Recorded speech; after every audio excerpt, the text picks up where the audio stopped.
Estoy a punto de mostrarte un video sumamente importante, así que presta mucha atención, por favor.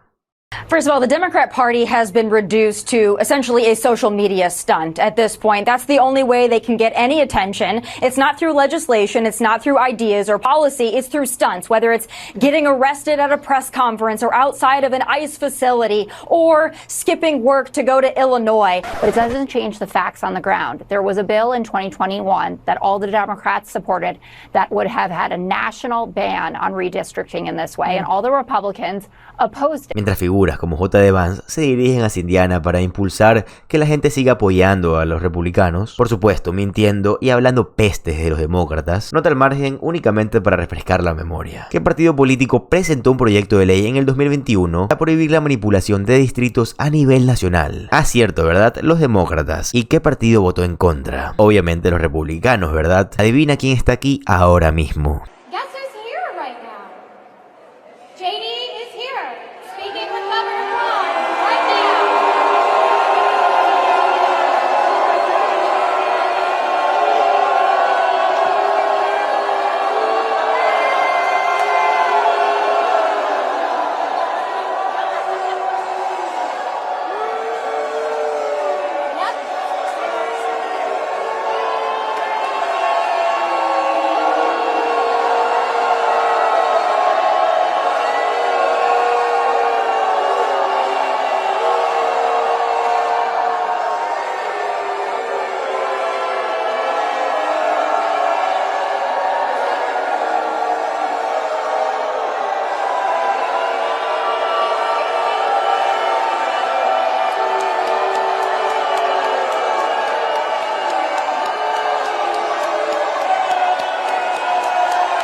Bueno, cuando se abordó el tema en Fox News con los Vengadores MAGA completos presentes, Jessica Tarlop estuvo allí para demostrarles toda su indignación e hipocresía, considerando que varios republicanos prefirieron abandonar sus cargos antes que votar para que Donald Trump muestre los archivos de Jeffrey Epstein. Pero esto no cambia los hechos sobre el terreno. Miren el clip, por favor. But it doesn't change the facts on the ground. There was a bill in 2021 that all the Democrats supported that would have had a national ban on redistricting in this way, and all the Republicans opposed it. I also heard no complaints from any Republican when Mike Johnson, just a couple weeks ago, decided to abdicate his job to say, actually, Congress isn't in session anymore because I don't want to have to vote on turning over the Epstein files, the bill put forward by Ro Khanna and Thomas Massie. He said, let's go home rather than talk about the fact that Donald Trump may or may not have been in there. All right. So be equal opportunity in your complaints about fleeing your job. At least they're doing this for a good reason. And you guys are the worst offenders. Why don't you just say how terrible you guys are? I'm not in the mood, and it's not true. So yes, the map looks. You don't jerry around with your districts? We don't do mid-cycle redistricting. You just did it in New York. No, we have never and then she gone got in the slapped middle. down by a judge. We have never mid-cycle redistricted. Just did it in 2024. At the behest of the president asking for 5 seats like he asked for all of those votes way back in Georgia. And it's interesting you hear this from the right, oh, look at Massachusetts. And I think Trump said he got like 40% of the vote or something there. And they don't have a Republican seat. But the GOP governor was the one who signed off on those lines, and they had a bipartisan commission to do this. Sometimes Republicans just don't win, and sometimes Democrats just don't win. It doesn't mean that everything has to be so wildly unfair. But even Ari Fleischer posted about this, which I appreciated, saying, I want to win 5 more seats, but even politics must have rules. Gerrymandering should be done once every 10 years. Check back in 2032 when this would be appropriate. Y Jessica Tarlop también reiteró la imagen más amplia aquí, ¿verdad? Todo es lo impopular que está la agenda de Donald Trump en todos los ámbitos, al punto de que los republicanos están siendo buchados en sus propios cabildos, por lo descarados que son al rendirse ante Trump. Miren el clip, por favor. Nancy Pelosi, obviously savvy. I believe she has talked about illegal immigration and specifically what ICE has become in this new iteration. And I'm going to throw a name out there, one that I haven't used before. Mike Flood. No. Are you familiar with that congressman? You vote the same way. Flood? Yeah, Nebraska. So he had a town hall. And people showed up at that town hall and they started asking about why you have an ICE budget that big, but you're cutting people's health care, because you're right, it's a terrible issue for Republicans. And if you lose the midterms, it's going to be because you took health care away from millions of people. People talking about masked ICE agents. People talking about alligator Alcatraz and spending money on this. And there is a reason that Kristi Noem is on TV begging people to come work for ICE. There's no age cap anymore. You don't need a college degree. You're going to get a $50,000 bonus. We'll pay back your student debt. Yay. The reason that they're having to do this is because when over half of the people that they are locking up in the Okey Pokey or wherever you're going aren't actually convicted of anything. No, they just have criminal charges. It talks about two big changes to the Medicaid program. One of those changes is that if you are able to work and you are able-bodied, you have to work. If you choose not to work, you do not get free health care. You do not get free health care. Okay. So here's a question.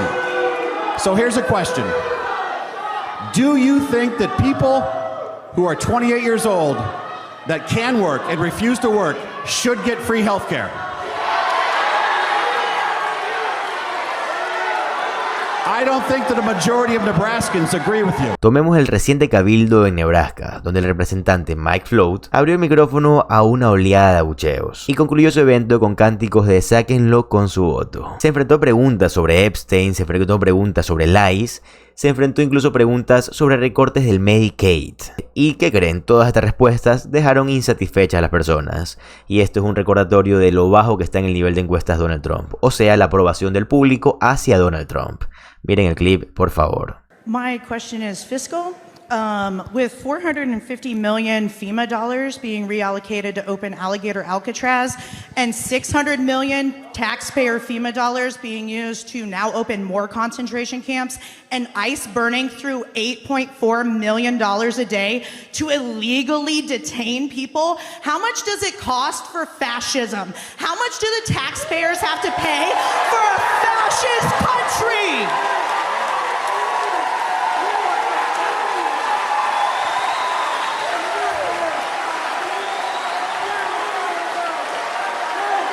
So, you know, we're talking about warning signs for the Republican Party, and I will just say, uh-oh, for them. That is the phrase of the day, uh-oh. Democrats lead in the generic congressional ballot, and you can see their lead is expanding. It's becoming bigger. Look at this in spring. CNBC, it was 2. Now it's 5. How about Ipsos? It was 1 for the Democrats. Now it's 4. How about the Wall Street Journal? It was 1, and now it is 3. So now the average lead here is 4, which is up from just about a point. That's about a 3-point move on average in the Democrats' direction. And of course, Kate Paul, when this is coming amidst the fights over redistricting, and I think there are going to be a lot of people wondering, wait a minute, are Republicans wanting to change the lines because they are losing, which they absolutely are on the generic congressional ballot. At this point, Democrats are winning, Republicans are losing, and maybe they're trying to change the lines in order to give themselves a little bit more wiggle room, given what we're seeing, a clear Democratic momentum on the generic congressional ballot. How does it break down when you look at party ID? Okay, so this is one metric, right? The generic congressional ballot. How about party identification, right? Because the idea is, if you're a Democrat, you're very likely to vote Democrat. If you're a Republican, you're very likely to vote Republican. Take a look here, the party ID margin, Democrats versus Republicans. Look in Q1 of this year. Quinnipiac, Republicans had a lead of a point. Gallup, it was tight. Look at where we are now in the latest measures. Again, Democratic momentum. This is a 5-point move to the Democrats, according to Quinnipiac. Now they're up by 4 on party ID. How about Gallup? What we see is Democrats ahead by 3 points. So again, what you're seeing is clear movement towards the Democratic Party on a very key metric, because if you're identifying as Democratic, you're far more likely to vote for the Democrat. If you're identifying as Republican, you're far more likely to vote Republican. And I will note, Kate, that this is a change from last year, especially among Gallup, when Republicans held a rare lead going into the 2024 election. And that, of course, foreshadowed Donald Trump winning, foreshadowed Republicans taking the House, taking the Senate. And now, of course, Democrats are ahead here. This is a big uh-oh for Republicans as we are at the midpoint of 2025. But you see some signs as well, even beyond polling, that you've been looking at, you think could indicate. Yeah, okay, so this is the polling, right? You're looking at party ID, you're looking at the generic congressional ballot. How about the special elections? Look at this. In the median 2025 special election so far, Democrats in these different districts, get this, they're doing about 13 points better, the median Democrat, than Kamala Harris did in those same districts last year. That is a huge, huge movement. And last year what we saw was, in fact, when you compare the 2024 special election results back to the Joe Biden baseline of 2020, Republicans were actually doing better than they did in 2020 in those. So again, this is clear movement towards the Democrats, and we're seeing it on 3 different metrics, 2 polling and 1 in actual election results.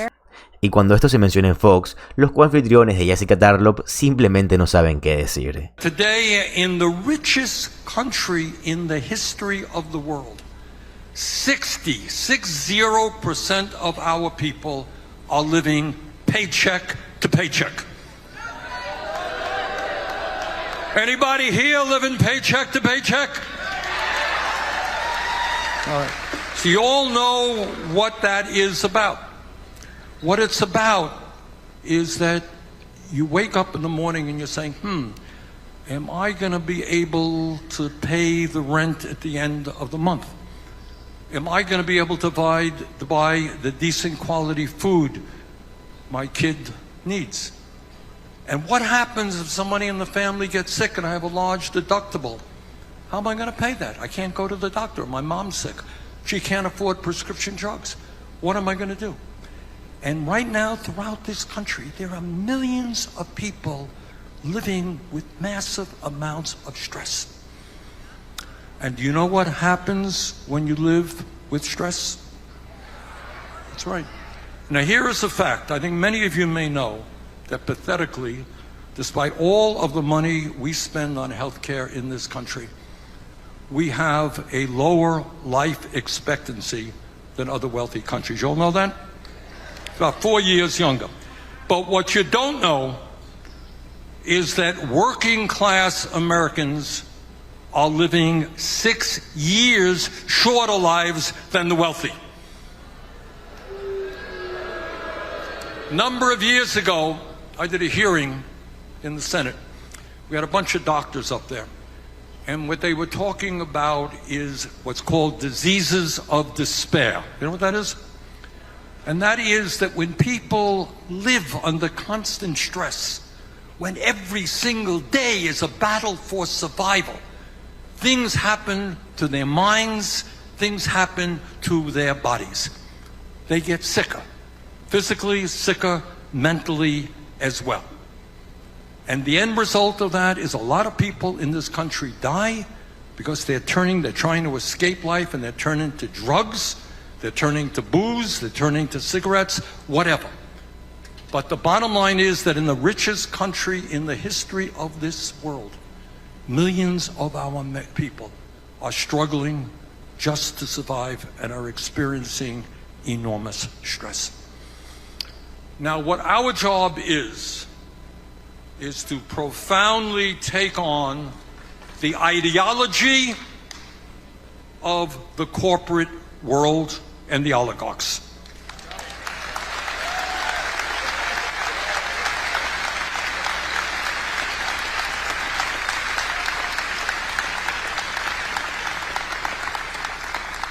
And what our job is to understand, and you're not going to hear too many people talking about it, is that today and into the future, when we see an explosion of technology with AI and robotics, we can fulfill what humanity has been dreaming about for a very long time.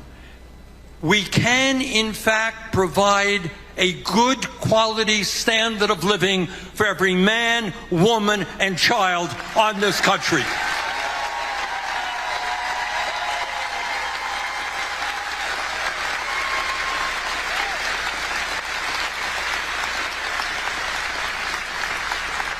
But in order to do that, we're going to have to take on the greed of the oligarchs, and we're going to have to tell them that no, it is not acceptable from a moral or economic point of view that one man, Mr. Musk, has more wealth than the bottom 52% of American households. Now, am I missing something, or is that totally crazy that one guy has more wealth than the bottom half of households in America? Does anybody think it is vaguely right that the top 1% owns more wealth than the bottom 93%. Anybody think it's right that CEOs of large corporations make 350 times what their workers make? So that is what our struggle is about, is to take on the greed of these people and say, you know what? You cannot and will not have it all.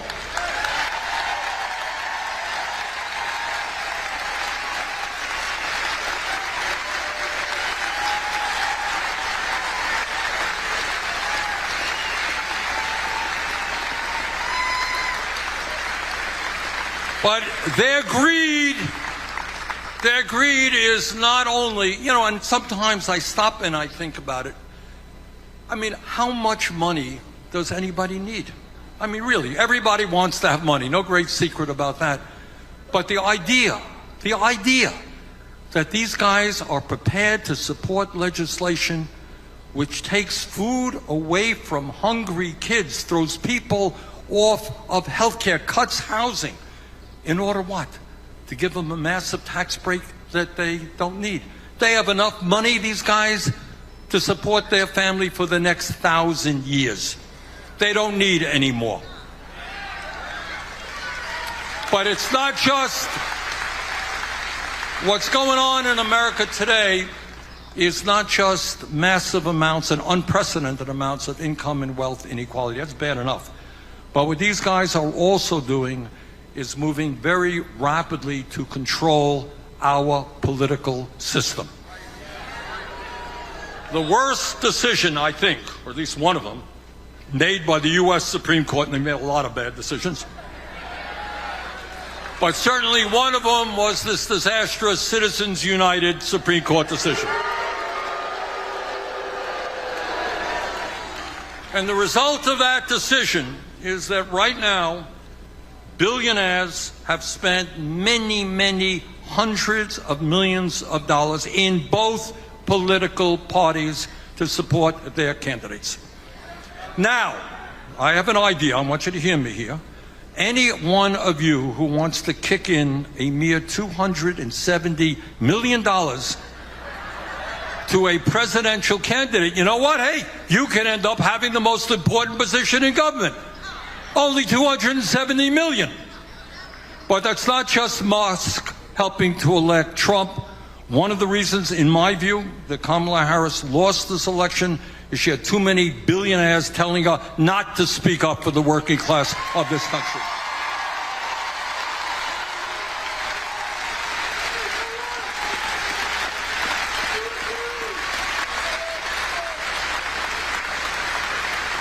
Ahora llegamos al final de esta noticia, pero te quiero decir algo muy importante.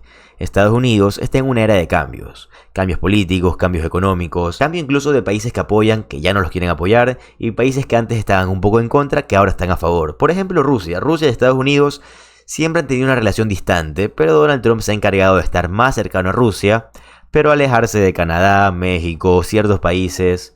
Se ha acercado un poco a Ecuador, se ha acercado a Argentina, se ha alejado de Brasil. Están pasando cosas muy feas dentro de Estados Unidos si hablamos del tema económico y el tema comercial. Así que mi recomendación es que estés al pendiente de que esto no te llegue a afectar. ¿Cómo hacerlo? Puedes hacerlo ahorrando, puedes hacerlo tratando de invertir tu dinero fuera del país, comprando cosas que sepas que nunca van a bajar de precio, por ejemplo oro si es que vas a invertir en algo, tratando de no gastar en cosas innecesarias, varios ejemplos. Pero bueno, como siempre te digo, para mí tu opinión es lo más importante y me encantaría que me la dejes en los comentarios. Está de más repetirte esto, pero si te gusta el contenido de política estadounidense, te gusta saber lo que realmente está pasando en Estados Unidos, te va a encantar suscribirte al canal, ya que hago videos absolutamente todos los días. Mi nombre es José Alvarado, soy economista y estoy comprometido a informarte diariamente. Nos vemos en el siguiente video. Adiós.